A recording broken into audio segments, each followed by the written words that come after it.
You're listening to Don't Waste Water.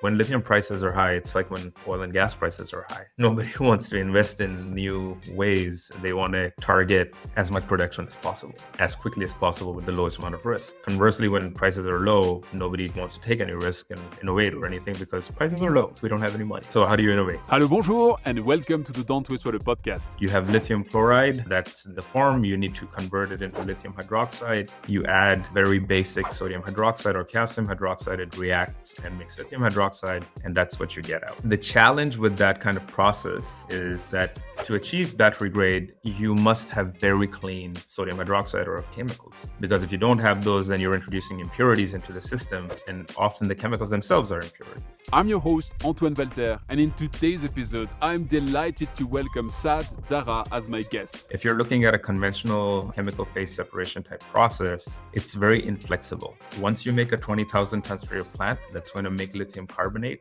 it's only going to make lithium carbonate, and it's only going to make it from lithium chloride. It's not flexible to can you change the feedstock, can you change the product? And in a market where people still don't know, is it going to be lithium carbonate that's going to dominate, or is it going to be lithium hydroxide that's going to dominate? That inflexibility is quite difficult for them to plan with. Saad is the CEO and founder of Mangrove Lithium. Altogether, we've raised just over 25. If you take into account the grants that we've done, maybe closer to 30. You do realize that if you had stayed in water, those numbers would make you a superstar. Well, that's why we didn't stay in water, right? Because I think it would not be possible. Mangrove Lithium develops an innovative approach to lithium refining, which is using electrochemical processes to reach battery grade from diverse raw sources.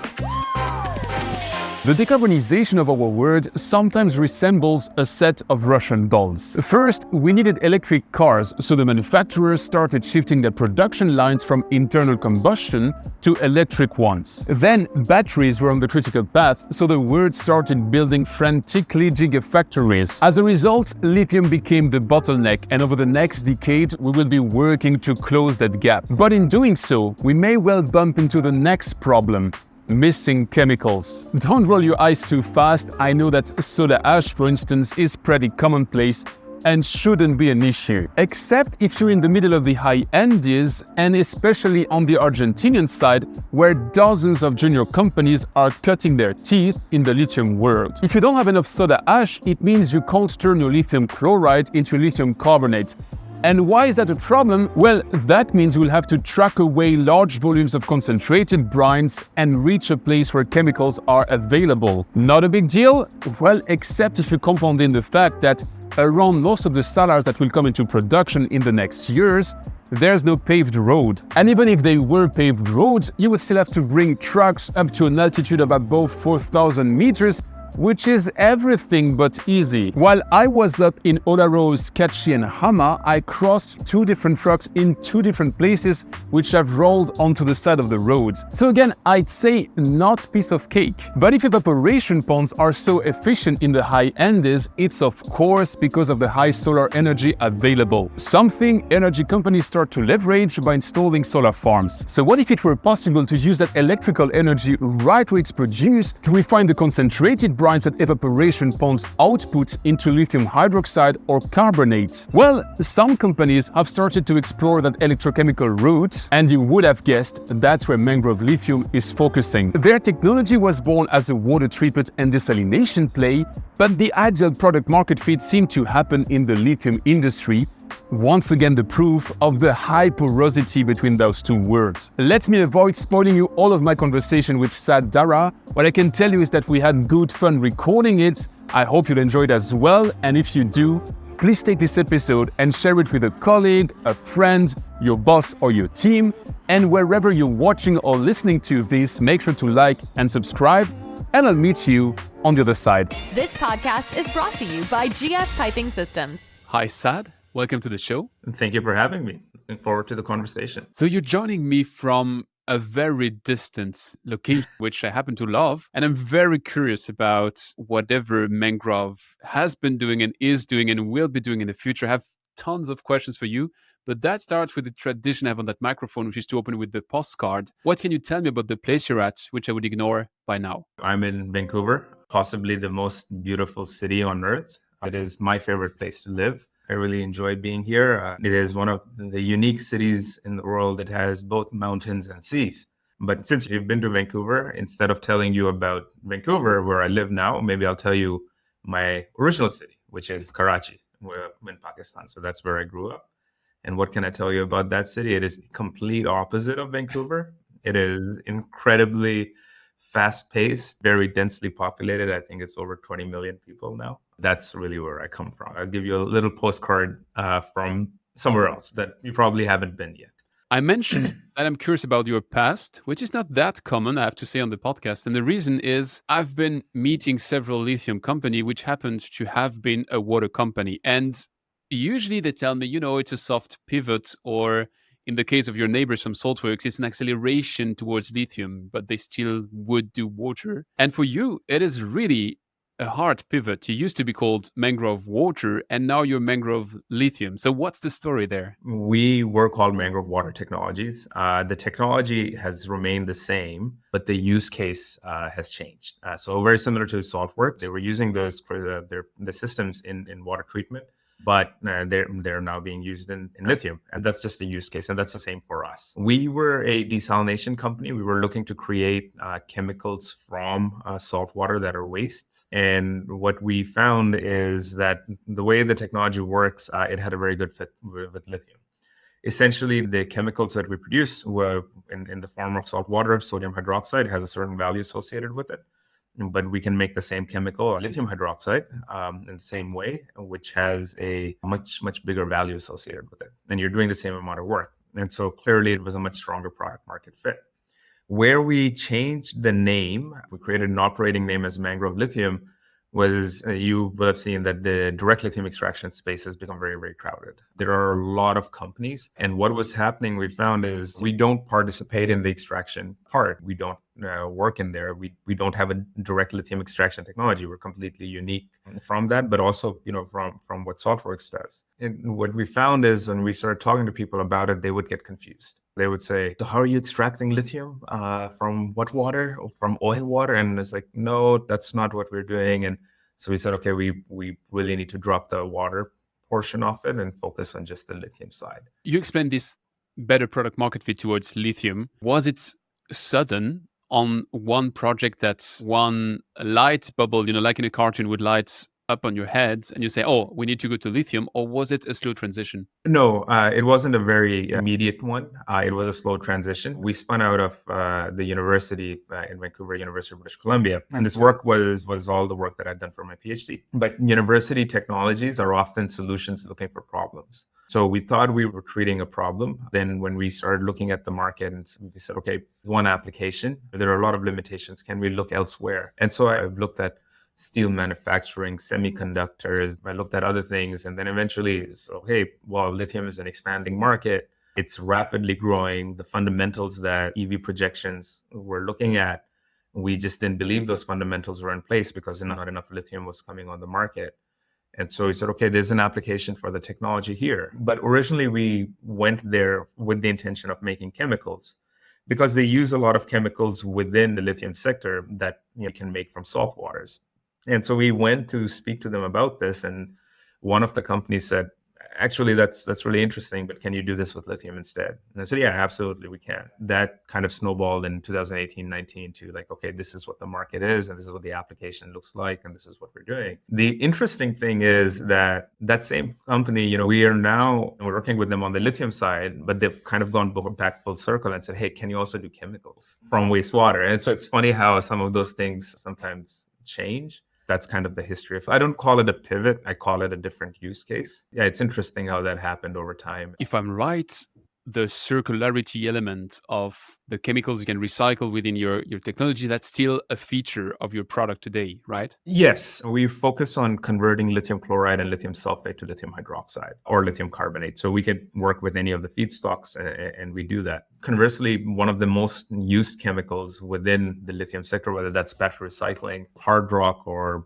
brines, is sodium hydroxide, sodium carbonate, sulfuric acid. And those are chemicals that we can produce. Often the ingredients that are needed to make those are available on the site. One of the byproducts of a spodumene operation is sodium sulfate, which can be split back into sodium hydroxide sulfuric with our system. Now, if you're at the Atacama, you do have a lot of sodium chloride that you're producing from the salt flats that you can also use to produce those chemicals. Where I think there's a really interesting side benefit of this is if you consider brines and you consider sodium carbonate, soda ash that's often used, that's a mineralized form of carbon dioxide.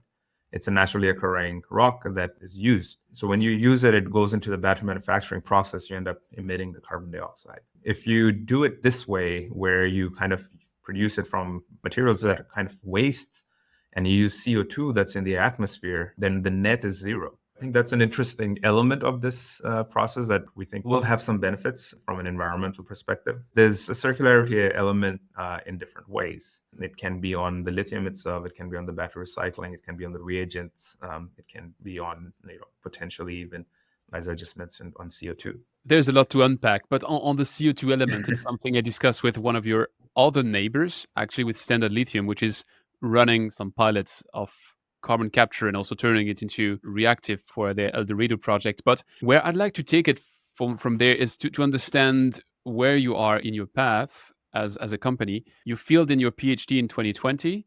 And if I recall right from the homework I did preparing for that conversation, you entered into the university with the deal that you would spin off the technology. So it was well thought through that you would spin off the company. And now you're on the path to commercialization, which, if I refer to another interview you gave, should be in 18 months from now. So can you just give me a short understanding of that time frame? Yeah, absolutely. So I spun out the company in 2017, but it's actually this year, 10 years to when the idea was first formed and when I was first starting my PhD.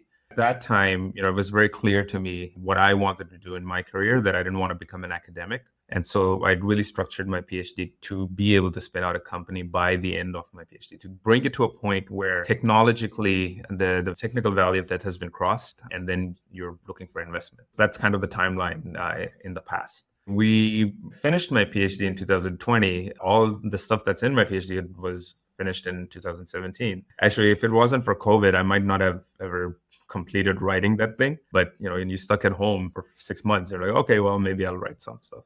Talk me about it. I started the podcast. Yeah. And then in terms of commercialization and where we're going, we were working with companies to co-locate and operate the systems. We're close to a point where we'll enter into detailed design for specific sites and start working towards deploying those systems. And the idea there is that this is actually going to a customer site. And initially, we had thought that we would do potentially an independent facility, but I think it works much better to be able to co-locate with certain companies and operate with them.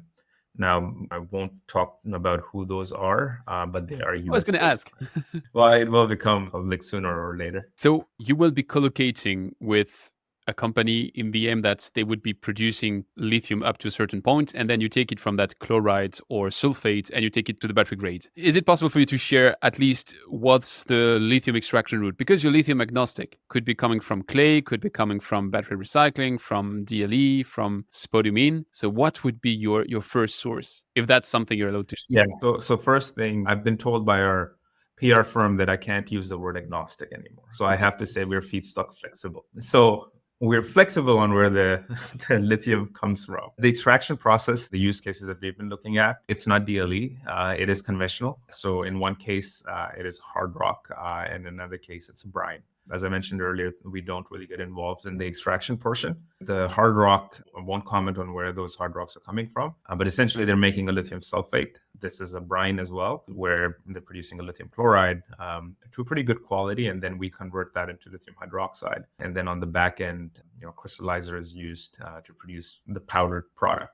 So I think this also kind of relates probably to how we differentiate, and what we really focus on is the conversion aspect, and then other parts of the supply chain, other process units, we partner with companies on those. So for this specific step, you mentioned that you're differentiated actually from at least the panel of guests on that microphone I had. You're very differentiated because you're the first to enforce that technology, which we've discussed with other ones, but you're the first to really do it. You are leveraging electrochemical processes.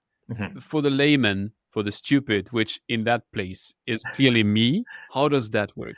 Sure, not for the stupid. It's just an area that I've focused on, so I know a little bit more about it. But electrochemical processes are, in essence, using electricity to do the same thing that chemicals would. And that can be done in different ways. So a traditional process would use chemicals to provide certain molecules or certain elements to lithium so that you can make lithium hydroxide or lithium carbonate. If you consider a very simple chemical system, you have lithium chloride, that's the form. You need to convert it into lithium hydroxide. You add very basic sodium hydroxide or calcium hydroxide, it reacts and makes lithium hydroxide, and that's what you get out. The challenge with that kind of process is that to achieve battery grade, you must have very clean sodium hydroxide or chemicals. Because if you don't have those, then you're introducing impurities into the system, and often the chemicals themselves are impurities. When you do it electrochemically, what you essentially do is you use electrons, which generate the chemical that you need without introducing the impurities. The background of this technology, I think, is essentially batteries, it's fuel cells, and it takes a lot of concepts of the same things. It's very, very simple chemistry in itself. If you've taken high school chemistry, you'll understand it. It's not really rocket science. There's obviously nuances that we have to apply on how you make this work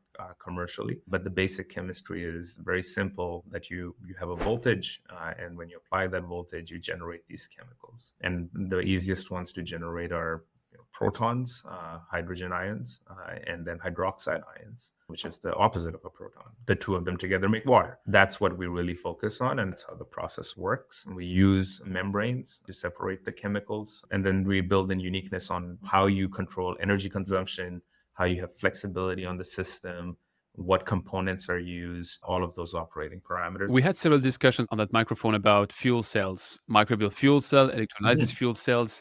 If I try to pin it down to very one single element, usually the devil lies in the membrane. Do you have a special trick here? We use membranes, but where our key secret sauce is not in the membranes, it's actually on the cathode. Okay. We actually use a very similar cathode that's used in fuel cells to generate the hydroxide ions. And some of our IP, and not all of it, is related specifically to that, and that's where our secret sauce is. That allows us to have the lowest energy consumption. Let me try to get if I understand your value proposition right. From what I got so far, I would see two key arguments. Number one is you're not blocked with chemicals which might be impure or not of the right level of purity in order to get the battery grade, which is a very demanding grade. And the second is you're lower in energy consumption. Do I get it right? Or do you have additional stuff which would be unique selling points? Two of those things are absolutely correct. Energy consumption, but also the logistics of those chemicals, the cost of those chemicals can be quite a big driver in itself. So we do see, even at, or assuming like 8 cents a kilowatt hour for energy consumption, we know we will be more economic. The electricity price can be quite a bit higher for us to beat those prices.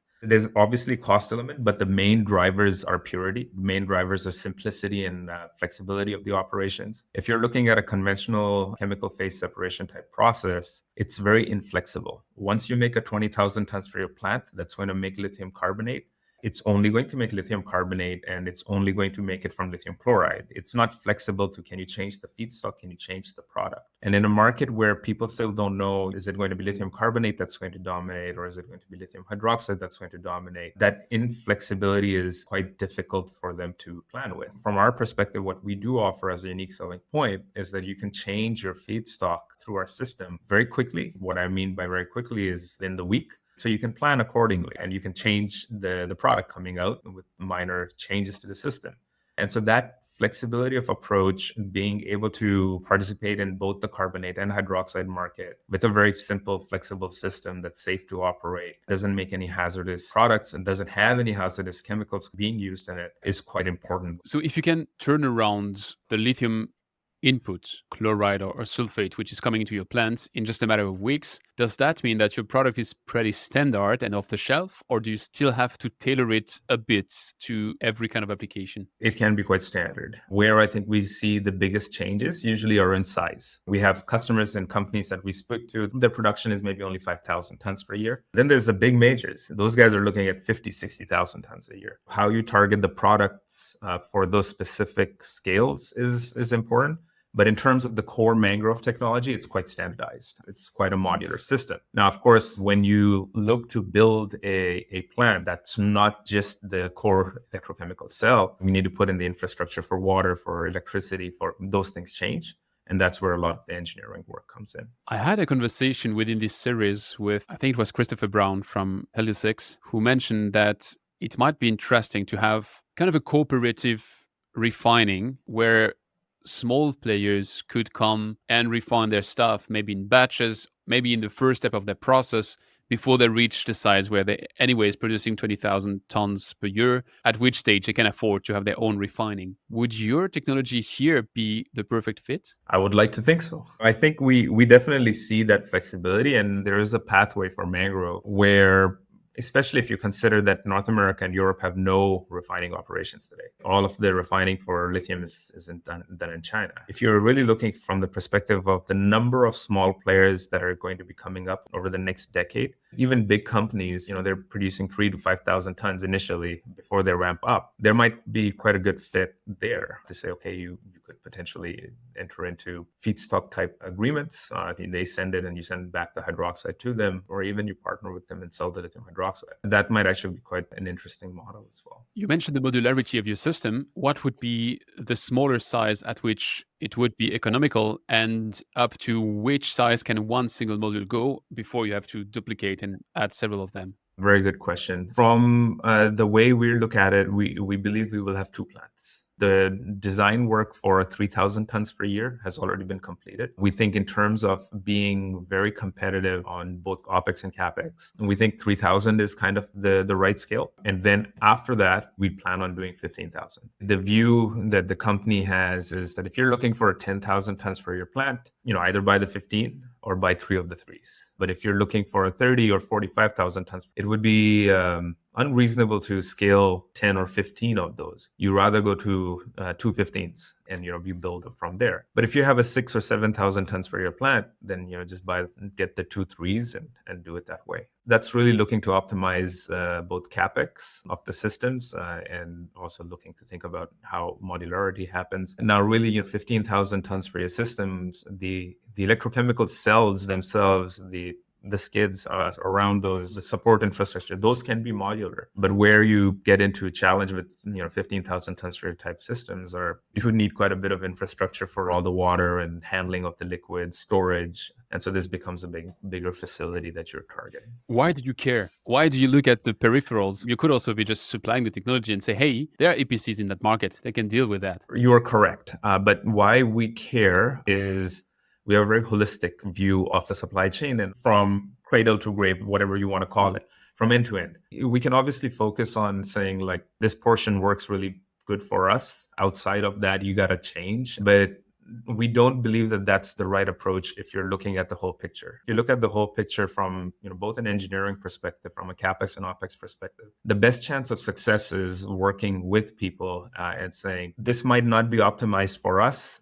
but it will be better for you. And so together as a whole, we're better. That's the approach we take. So that's why we care. We look to work in a consultative approach with the companies that we work with. And oftentimes what would be really optimized for our system is not optimized for them. So we look to say, okay, we will take a little bit of a hit there, but overall in the dollars per ton of the lithium hydroxide that's going to come out on the back end, that will be better. We don't sit across the table from them. We sit at the table with them and say, this is how we should design. That's how I feel we have the best chance of success. And at least that's the philosophy that I have. Those are very clear perks of your technology and your approach. Now let me look at the dark side. I had Vulcan on that microphone and we discussed a bit all they do from DLE to refining, and they intend to go down an electrochemical route. I can't tell you if it's the same route or a similar route to yours, probably not the same, because as they're DLE and you mentioned that the two products you're working on are hard rock and brine,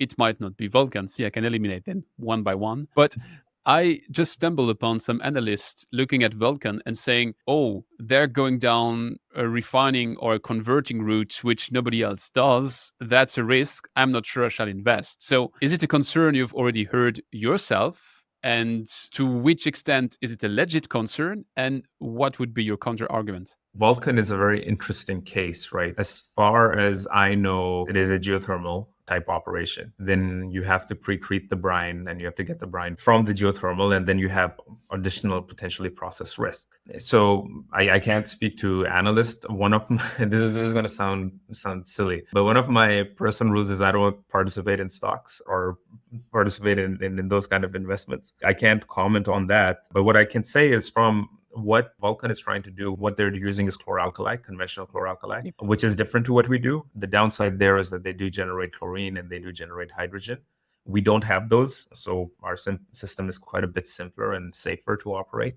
Chlor-alkali has been around for a while. If they can produce the lithium, I think they have a relatively good chance of success. I'm not sure on what the extraction technology is going to be and how it's going to be successful. I'm not sure of the economics, given German electricity prices potentially. I'm not sure on the permitting in where they are. But electrochemistry, if you do things correctly, it's actually quite easy to do. I mean, batteries, EVs, they're all based on electrochemistry. Everybody carries them in their pocket in their cell phones. That's happening. So there is a risk associated with it. There is skepticism in the market. And this is where our focus on why we think the 1,000 or 3,000 tons per year system needs to be demonstrated first, is we think that removes that risk. And that's really our focus. All that to say, potentially it might be, if you have risk on risk, where you have geothermal plus potentially a new technology, that might be, that from analysts' perspective might be seen that way. From our perspective, we see electrochemistry having quite a strong fit for lithium.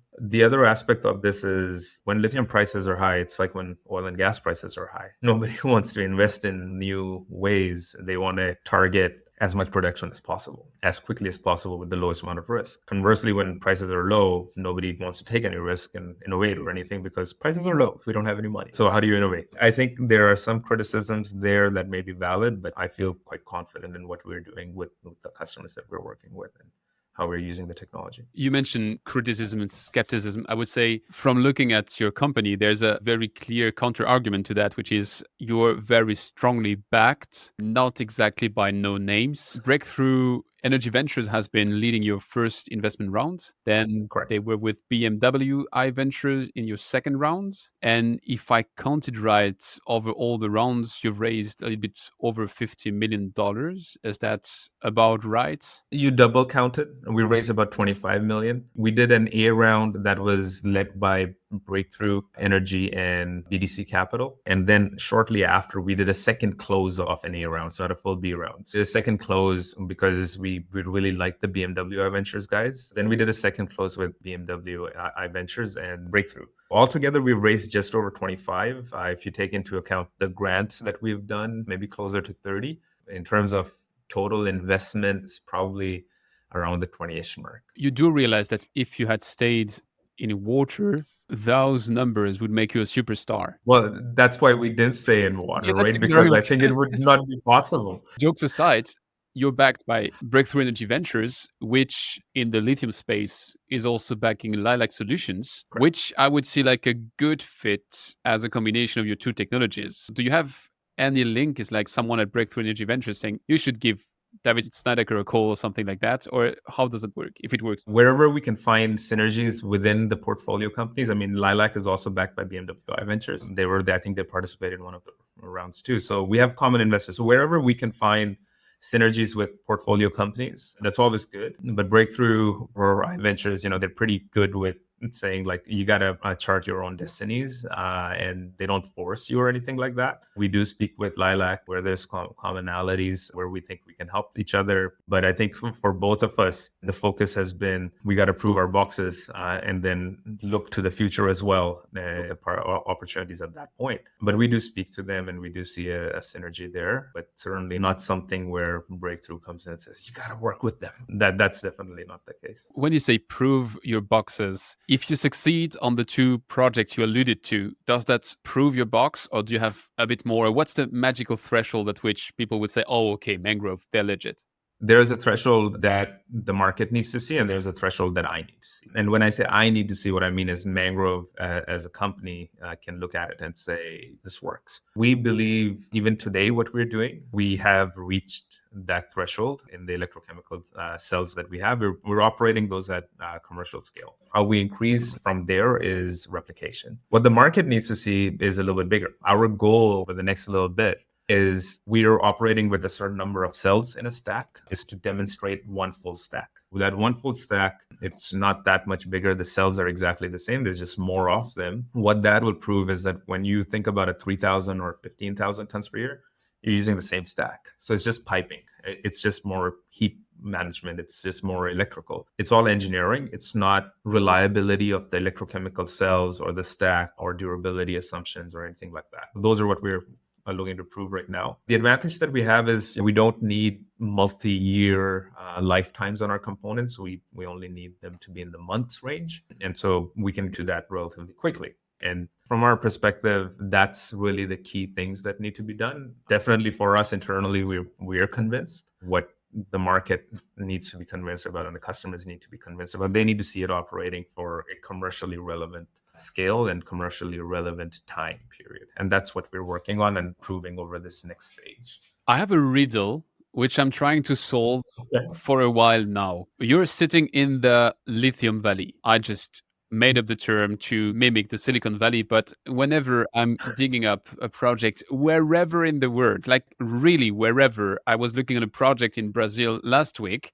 The company was headquartered in Vancouver. Every time I dig up a new company, it's headquartered in Vancouver. Why do all lithium companies sit in Vancouver? Maybe because it's the most beautiful city to be. But, I really don't know, to be honest. It's quite plausible, just like immigrant groups go to one specific part of a city or go to a specific city and then you develop that community there. It might just be to do with that, where if you have one or two that are headquartered, then others say, well, if they're headquartered there, it's been such a big boom in the lithium sector that a lot of companies are looking at it and then they say, okay, well, where should we be headquartered? Mining in general is quite active in Vancouver and headquarters being here. There might be something to do with people that work in those sectors. On a more serious note, does that mean that you're leveraging that neighborhood to go and visit the same day because they're on the same streets, Lithium Americas and Standard Lithium and Lithium South and whoever else is on that street? Because as I said, it's like 20 companies. Does that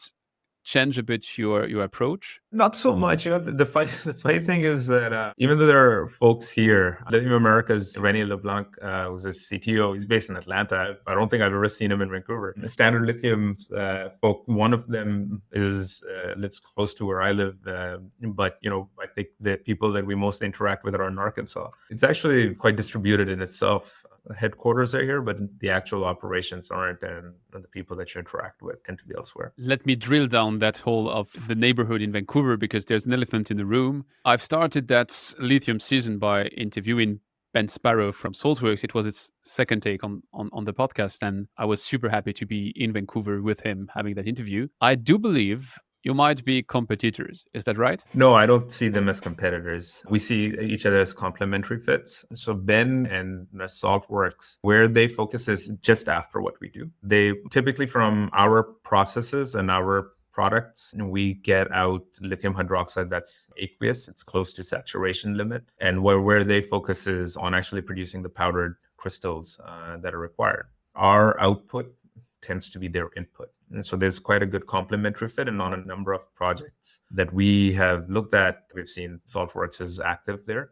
And we don't see each other as, I can't speak for Ben. I certainly don't see Saltworks as a competitor. We do what we do. I think we're very complementary fits in the same kind of refining space. But we, as I mentioned, really focus on the conversion aspect. And then we look to work with companies like Saltworks on the crystallization portion of it. That's even a better story then, because I started this lithium deep dive because just in my background, I happen to have a brine resource, which is lithium rich. And I was looking to understand if I could do anything with that. And I took it to several places and everybody told me it makes about sense, not stop your podcast and stop everything because you will become a billionaire. But still, it's interesting. One of my former guest on that microphone, Chris Wires from Evolve, was kind enough to look how they could do this direct lithium extraction out of that, which means I now have an entire stack up to lithium chloride or sulfate, up to me to decide. So now I'm coming to you. First, what would you advise me? Should I go to sulfate or chloride? Or do you say not agnostic, but flexible? What would I advise you? It's best to go to whatever form the lithium exists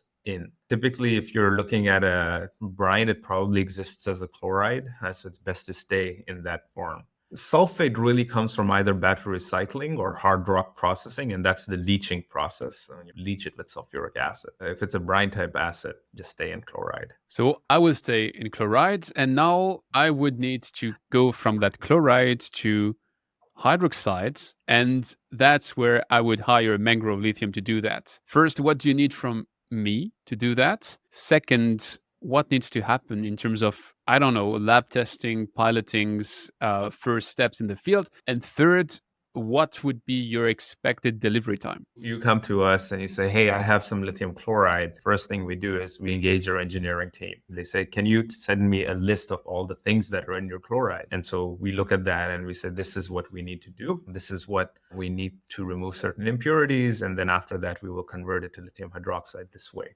Then we have a pilot plant here. We also have lab facilities in Vancouver, and we asked you to send your samples here. That is a 3-month process where we prove the technology to you. Now, of course, if you've already convinced that this can work with it, and we've seen from others similar things in terms of your composition, then we can say, okay, we can skip this. We know exactly where to go. And then we do the lab test. We do the pilot test if that's required. And then we draft up a commercial agreement of what deployment would look like. So that would be timeline. When do you need the plant by? How big do you need the plant to be? What do you want us to take in our scope? Do you want us to do the engineering for the building? Do you have a building? Do you have the electrical? Do you have the water? So we sit down with you, develop the project, kind of define on a term sheet level what our expectations are, what our responsibilities are, what your responsibilities are. And then we sign on to that document and we go from there. A typical project can, once we are into a commercial agreement stage to say design and build and deploy, can be anywhere between 18 months to 30 months, depending on the scale and depending on the size of the project. Certainly it can be smaller. If it's doing a very small pilot plant, we can do that quicker.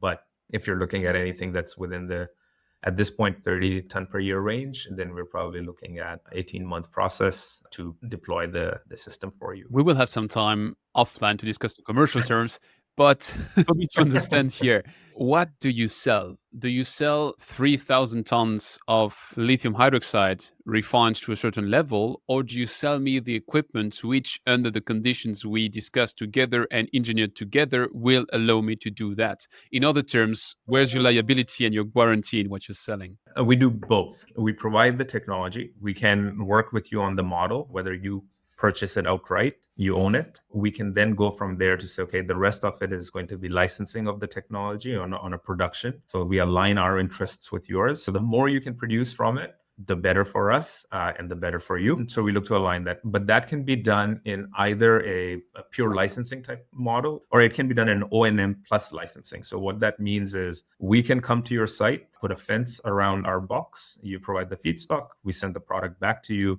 and we operate it for you as well. Those are the two models that we do. And right now we're looking at 3,000 tons per year type scale. We are going to be soon starting work on a 15,000. The 15,000 type plants would be licensed.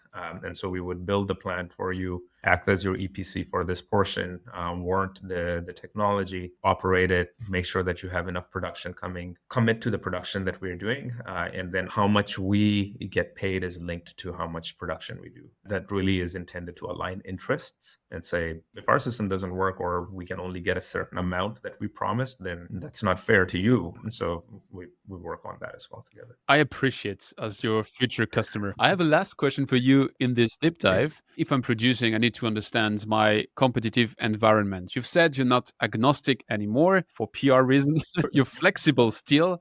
So I guess you have kind of a horse in each race. But if you have to look at the trends, what would be the source of lithium which has the best perspectives in the future? Is it battery recycling? Is it clay? Is it hard rock? Is it brine? Is it direct lithium extraction from oil fields? What is it? The biggest reserves of lithium are brines. I think they will play a very important role. Fortunately, there is so much demand that fortunately all of them will be required. So I don't see that as being which one will dominate, and we will need all of them. But what I think will happen is that in about 10 years, you will get batteries back. Then those batteries will be recycled.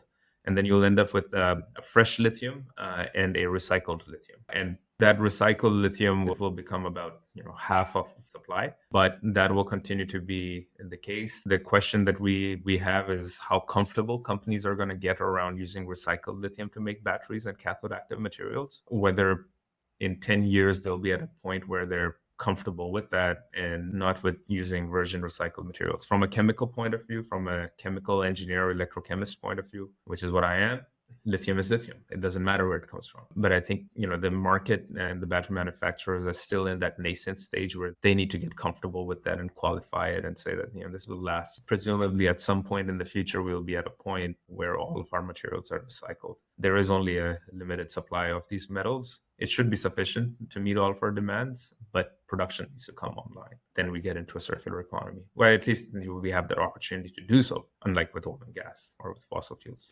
Saad, I would have many more questions for you. So I guess I will have to have you back at some point on that microphone. It's been really interesting exploration of mangrove, and thanks a lot for that. If that's fun for you, I would round it off with some rapid fire questions. Sounds good. First I want to say I would absolutely love to be back. Very, very much enjoyed talking. So happy to answer questions another time too. Consider it an open invitation whenever you want.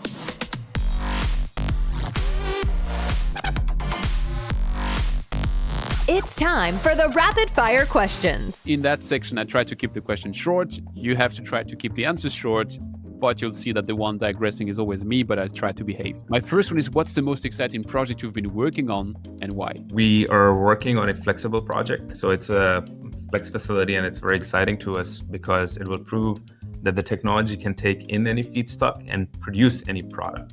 And that future proofing for the lithium market is very exciting to us because it creates a completely unique system that can work with anything at any time. Can you name one thing that you've learned the hard way? I wish I could name just one. You need to qualify conversations very quickly. Getting to a quick no is better than a long yes, a very long yes. I really like that one. And maybe, also related to that is a no is a no today, but that's not the hard lesson. Is there something you are doing today in your job that you will not be doing in 10 years? All of it. I don't think I'll be as active technically. My technical portions of my job have already come down quite a bit. If the past is a projection into the future, that will probably be non-existent. What is the trend to watch out for in either the water or lithium sector, or the intersection of both?